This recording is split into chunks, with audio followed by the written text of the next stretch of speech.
The NBA Gambling Podcast on the Sports Gambling Podcast Network is brought to you by the SGPN app. Get all of our free Pick Sam podcasts in one convenient app. Download the SGPN app today. Yes, sir. We are back with another edition of the NBA Gambling Podcast on the Sports Gambling Podcast Network. No, me, no, the voice, no guys, me, really well, Terrell Furman Jr. here at your service.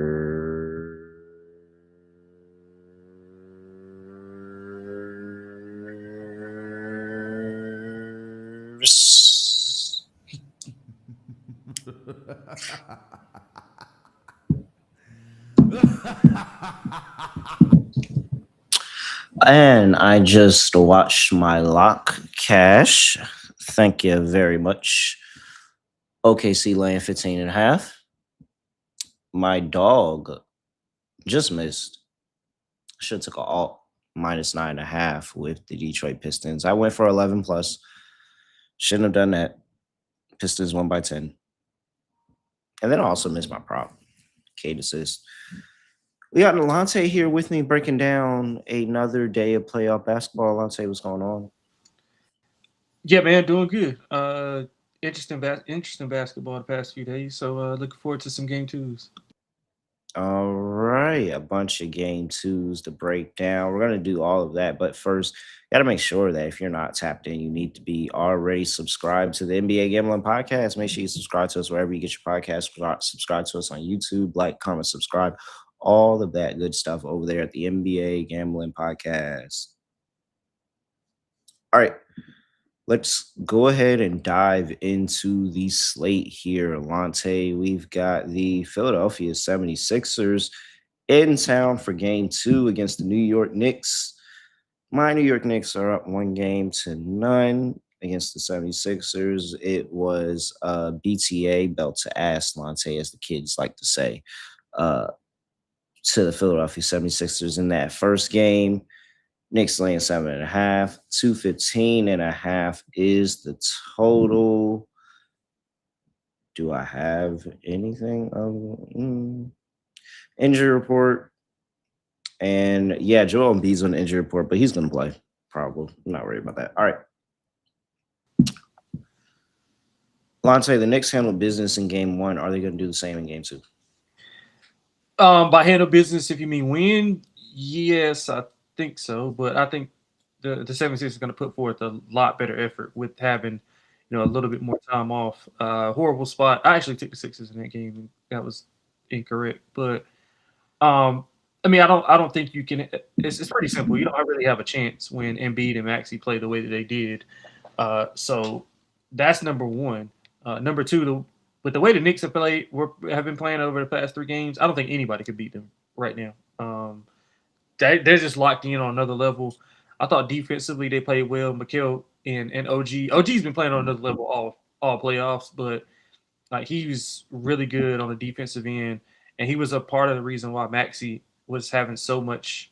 He was having so many issues with being able to score the ball. So yeah, Nick's rolling right now. They look extremely good. But I think in this matchup, Nick Nurse he will come back with some adjustments. I do think it'll be a lot more competitive than what we saw in game 1 because of the spot. Embiid looked fine to me. I mean, he didn't like anything. Obviously he just looked regular like he always does. Every time he falls, Sixers fans hold their breath. But outside of that, I didn't really see a ton that outside of just not sheer production from him and Maxey. I thought Maxey was a little less aggressive than what he typically is. He wasn't attacking the rim as much, kind of settling for threes. VJ didn't have it. I mean, on the Knicks side, the Knicks just played a flawless game outside of Mitchell Robinson's free throws. But I do think that they keep it close. I think Nick Nurse is going to make some adjustments. He's the better coach. I think he's going to try to muck the game up as much as he can. They're going to have to change up the Brunson coverage, though. I don't know what they are going to do, but the drop coverage is not working. They're going to have to do something. I don't know. You got to blitz them, boxing one of them like the Lakers did Shea tonight. You got to do something to get the ball out of his hands. So, with all that being said, I think Nick Nurse is going to come with a great game plan. I think the Sixers are going to bounce back and play a really good game. So I like the Knicks plus 6.5. I like the Sixers. I'm sorry, plus 6.5. So there's a lot of issues for Philly in this series. One is that they don't have an option for Jalen Brunson. There's really nothing that they're going to be able to do. Jalen Brunson is going to go out there and get his. Feel very confident that this is the Jalen Brunson. I'm going to put up 30 every game of the series, and I'm just going to look. I'm going to be amazing. When they were in the second quarter, I think they were like up 10, something like that. And Cat went down with 3 fouls. Mitchell Robinson went down with 3 fouls. The fact that the Knicks could still find ways to extend the lead with both of their big men out of the game, and ultimately it was because of the fact of like the Knicks offense is just on another level right now where the Knicks are going to continue to score, score, score, score, score. I do not know what answer defensively Philly has for that. And for that, I find it hard to believe that Philly is going to be in many games this series, let alone this game right here. I understand they got the game 7, game 1 jitters out of them that first game. Maybe this game is a little bit more competitive because you do get better play from Joel Embiid, but like Joel Embiid is the one player that I think can go out there and effectively get his shot every single time because he has the matchup of going up against Cat, even against Mitchell Robinson. Like if Joel Embiid can shoot over him, like it's really, really hard for them to stop and slow down Joel Embiid. But Tyrese Maxey, however, they have so many options. And it's built off of that trifecta of defense between Josh Hart, Mikal Bridges, OG Anunoby that I think gives a lot of guards, wings problems. Is trying to get through all of that. I honestly don't know what I don't know what Philly's gonna do. I think the only Philly's only chance in this series is for the Knicks to nick it up, and I just don't think the Knicks are gonna nick it up that many times in this series. Uh, I'm all over the Knicks here laying the number. I honestly don't think it's close. I feel good about what I thought in game 1 of the Knicks are actually very, very superior to this team.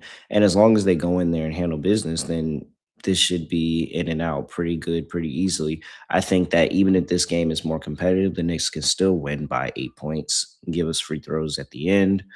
Uh, when I saw the Nick Nurse go to the hack a Mitch in game 1, I knew the series was over. I'll just let you know right there. When they went in the first half of game 1 and they were already going to hack a Mitch Robinson, I knew the game was over and the Sixers had already lost. So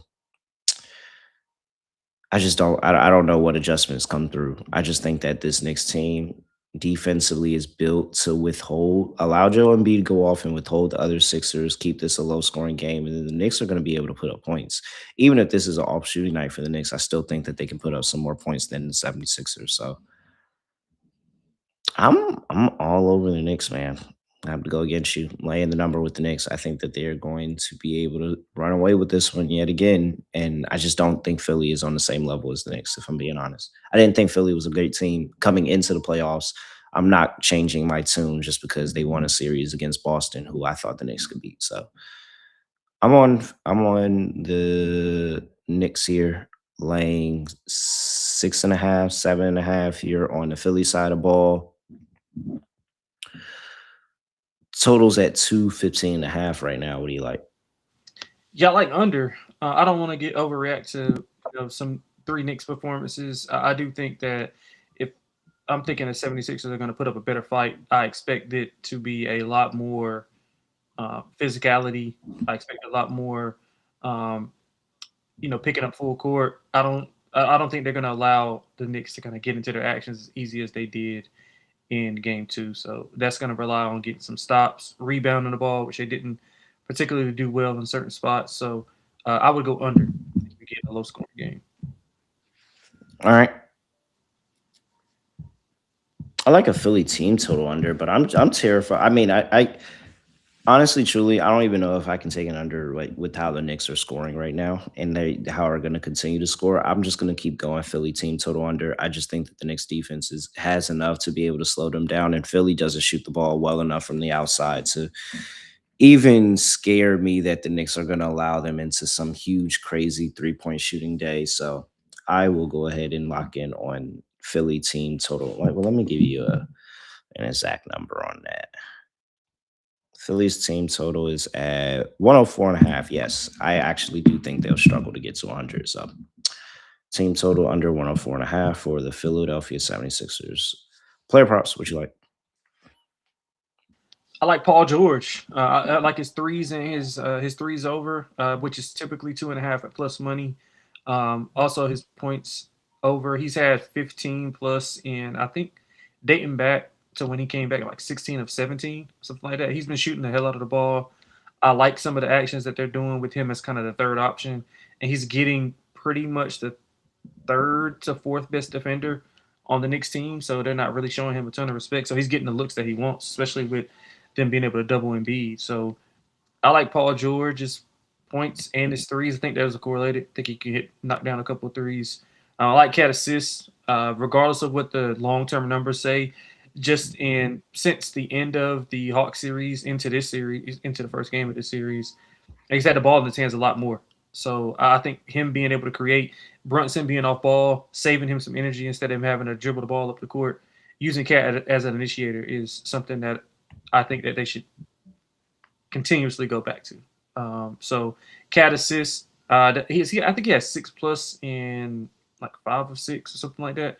So he's been really good. So Cat assists over, Paul George threes and points over.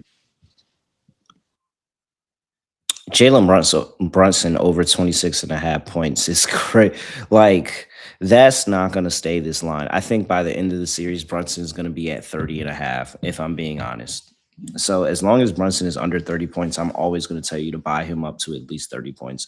Brunson's getting 30 here again against the 76ers. He's had 30 plus against the 76ers in 6 of his last 8 games playing them, 35. There's an 8-point game in there. There is a 31, 31, 22, 34, 38. So Brunson's been good against the Sixers. This is Brunson in the playoffs. He doesn't have Dyson Daniels on the other side mucking things up for him. And they honestly have nobody to slow him down, nobody to guard him. I think Brunson's going to have an incredible series this series. So give me the over on that. I will also take, what is VJ Edgecombe's points at? He is at, well, that's not it. 12.5 points. I will take under that. I just think that I don't think that he's gonna get any free looks in this series. Like every time he looks, it's either gonna be Bridges or it's gonna be Josh Hart, or he might mess around and OG might be standing in his face. Like he has to actually like headhunt and go for Bronson, and it just doesn't seem like, at least what I saw in the first game, that's what was happening. Maybe they make an adjustment this one. Something in my heart kind of tells me that it's going to be more of the Maxi trying to headhunt Brunson and trying to get Maxi going, and that's going to ultimately kind of knock VJ out of this game. I don't think VJ is going to have a good series at all. It's just a lot of faces in his face for a young rookie. So I think the scoring is going to come down for VJ Ashcombe over the course of the series. 12.5. I feel like under that is a good look. Uh, yeah, that's all I got for right now. That was just a couple things I had on my mind. All right. Before we get to the next game on the slate, Lonte, got to talk to the people about Brocco. We are the sports book Brocco, where you can get a whole bunch of action. And they have all the major sports offerings, over 100,000 sports markets a month over there available at Brocco, which is available in a ton of states as well. Wednesdays are for blackjack. So play blackjack on Wednesdays and get 50% of your losses back. Depositing and withdrawing is very easy with Brocco, lightning fast. You bank, Apple Pay, cryptocurrency, doesn't matter. Make sure you get a free $5 and purchase match up to $100 at Brocco using promo code SGPN. That is Brocco, BRACCO, promo code SGPN. We're also brought to you by Kalshi. Real money prediction market legal in a ton of states. Kalshi has a ton of trading options for your favorite sports as well. NBA, WNBA, MLB, all of that available all at Kalshi for trade. Hey, new Kalshi customers get $10 when they use that promo code SGPN as well. That's Kalshi, KALSHI, promo code SGPN. All right, next up, Minnesota Timberwolves are on the road going to play the San Antonio Spurs. Timberwolves have taken a 1-game-to-none lead in the series on the road in that first game. Anthony Edwards came off the bench. Didn't matter. Still put up points. Spurs laying 9.5 in game two. 215.5 is the total in that one. Injury report. And we have Ayodesomu is questionable to make his return to the team. Anthony Edwards, you should expect him to go. Carter Bryant, questionable for the Spurs, and that's it. All right, Lonte. I have thoughts on the Minnesota Timberwolves. I'm gonna let you go, but I have thoughts on Minnesota Timberwolves, and I don't know if a lot of people are gonna want to hear it, but Oh well, let's hear that first. I at this point I understand we don't like Rudy Gobert. The Timberwolves always kind of do this kind of weird, unsexy thing every regular season as well. But at the end of the day, they've been to back to back.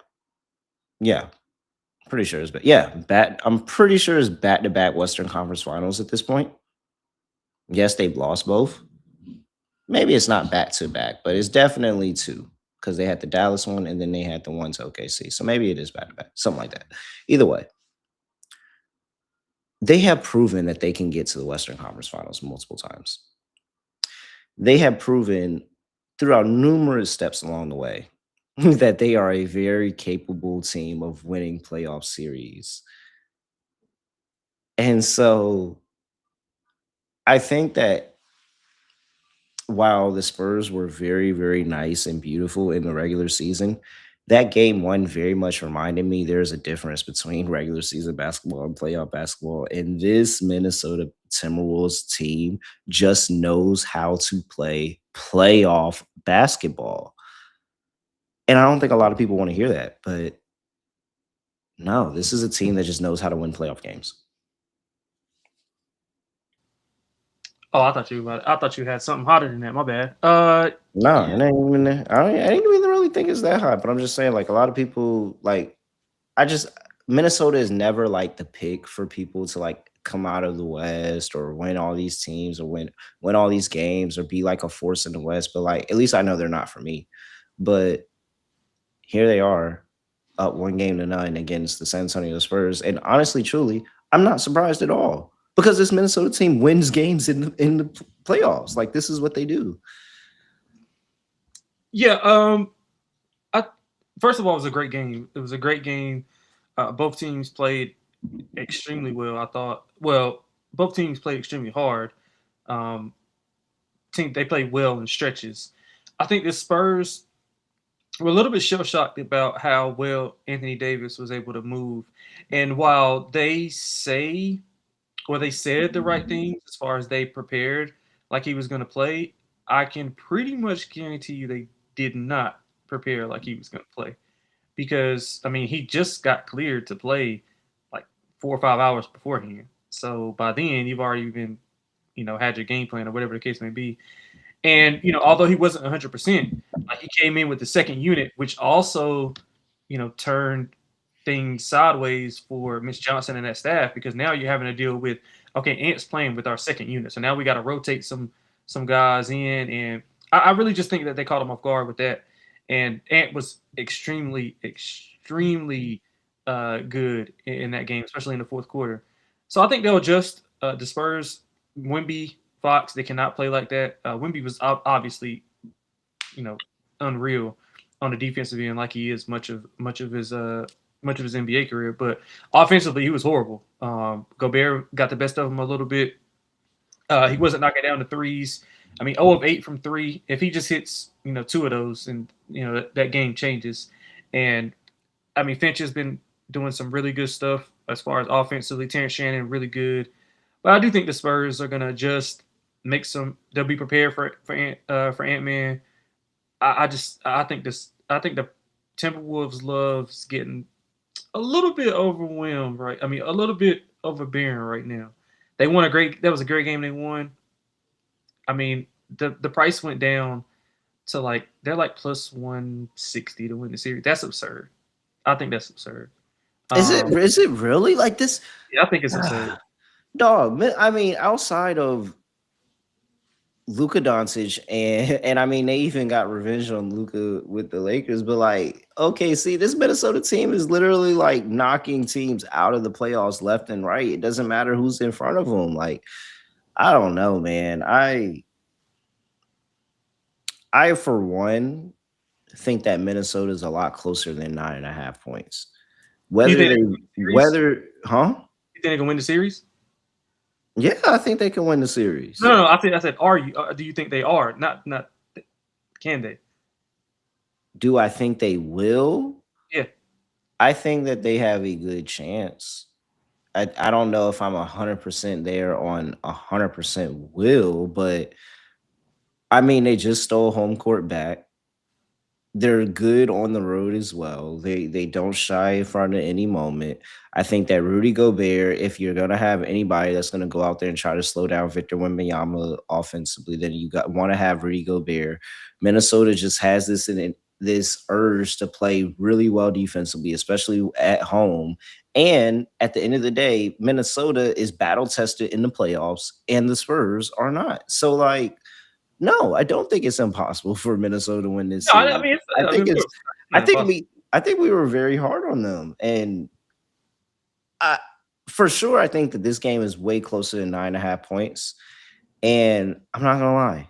If Minnesota messed around and won this game too, I wouldn't be surprised because it would just literally confirm what I already think. And it's just the fact of Minnesota knows how to win playoff games. Like that is where we're at this point with this team and Chris Finch. Like they understand what it takes to be able to go out and make a run in the playoffs, not necessarily go out and win a championship, but just go out there and battle wear and tear in a series. Like the injuries really suck and they probably could have been a lot better, but like I think they're going to be right there in this game with San Antonio. And I think San Antonio probably could have won that game too if it wasn't for that last three just kind of, being off. But like, I think it's something similar to that. San Antonio wins this something late. Maybe it's something close. I wouldn't say Minnesota goes back to Minnesota up 2-0, but it's 1-1 and it's a close game. I'm taking Minnesota plus the points. Yeah, I like the other side. I like this. I like the Spurs to get it done. I think they'll be fine. All right. 215.5 is the total. Yeah, under. No, it's no. I mean, both of these teams so physical. I actually like the way that the refs called the game. They weren't really. I mean, a few calls here and there, but they kind of let them play. Like they were like not letting dribble handoffs be made easily. They were picking them up full court. I really think that this is a physical series and it's being officiated the right way. I don't know if the same crew calls back-to-back games or whatever the case may be, or if they're just rotate refs on the series. But yeah, I hope that crew is still there because they did a good job with that game. Yeah, but I like under. It didn't even come close last time. I don't think it'll come close this time either. I think it'll stay like low 200s. Yeah, defensively, I think Minnesota steps it up. San Antonio as well, defensively as well. Game two unders. Didn't talk about that in the next game, but the game two adjustments, the defense rearing, all of that. I think under is pretty solid as well. Player props. Yeah, give me Wemby points and rebounds. I think he bounced back, knocked down a few shots. He rebounded the ball pretty well, so I don't think that'll be an issue. They went a little bit away from Rudy in the second half, so I don't know how Finch is like. Was he just experimenting or how that's going to be? But I really like Wemby to be on the glass a lot and to rebound the ball well, and I think he'll score a ton. I think he'll have probably 30 and 12. So that's the only one that I really like, to be honest. If I were to go Wimby, I would look at the 3 pointers made.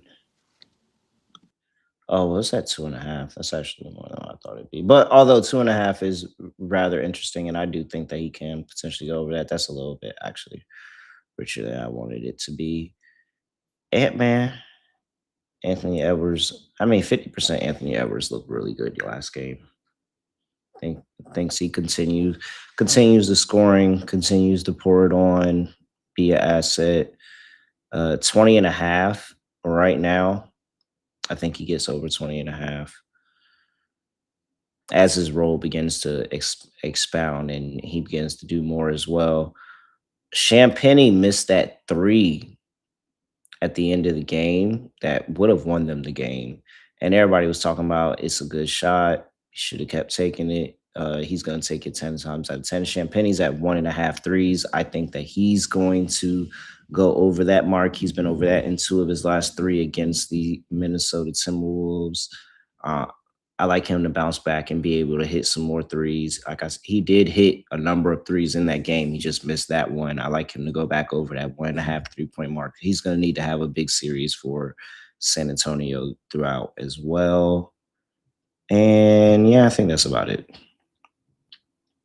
for now. Yeah, that's it. All right. Before we do lock dog prop, let's talk to the people about Underdog. Matter of fact, let's go ahead and give them an Underdog lineup now, Lonte. Underdog Fantasy. Make sure you use that promo code NBA SGPN. Play just $5. Get $50 in bonus funds. We use that promo code NBA SGPN. Scott. All right. Oh, I said Scott. Lonte. We've got Underdog. What do we want to throw in the lineup? I forgot. What did you like in the first game? Brunson points for sure. Yeah, okay. Throw that in there. He's easily going over this points line. Higher 26.5. And you said you like Ant in this game? I like I would probably let me see if Champagne is available. Oh yeah, Champagne, yeah. Yeah, I would take the Champagne 1.5 threes. Yeah, that was one of mine as well. Okay. So that's one we agree on. Give me another one. Give me one of your plays. I'm trying to think about what else. What else you got? If you want to go with OG threes or his points, or no, cat assists. I like cat assists. All right, we'll throw cat assists in the bucket 4.5. Yeah. All right, there we go. So we'll do Julian Champagne higher 1.5 3-pointers made. Karl Anthony Towns higher 4.5 assists, and Jalen Brunson higher 26.5 points. It's 5.13x. $100 gets you $513 over there. Underdog Fantasy. Make sure you use that promo code NBA SGPN. And we're also brought to you by Rhythm. You can lock in on NBA, WNBA, MLB, golf over there with Rhythm using the power of data. Their data tool is going to help you dominate the books. You should know the Rhythm stat of the week is that the WNBA is back, in last season. Rhythm tracked 359 bets for a 58% win percentage in the WNBA, resulting in over $2,000 of profits. Get a 7-day free trial right now.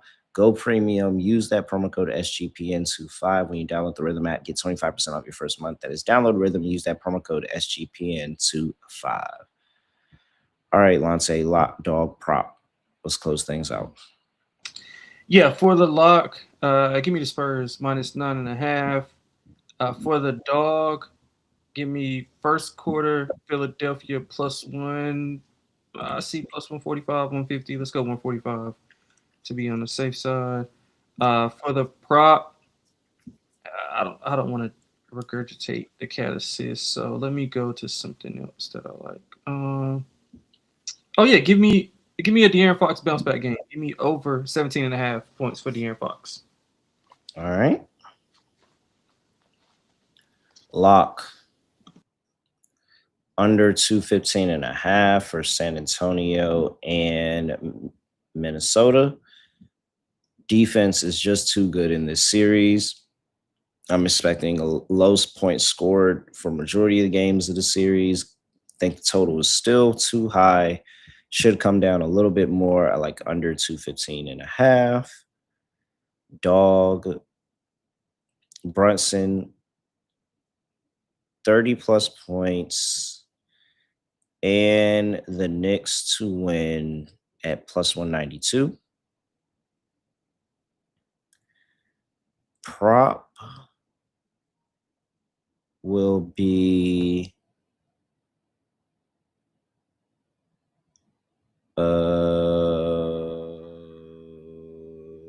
yeah, just give me Champagne.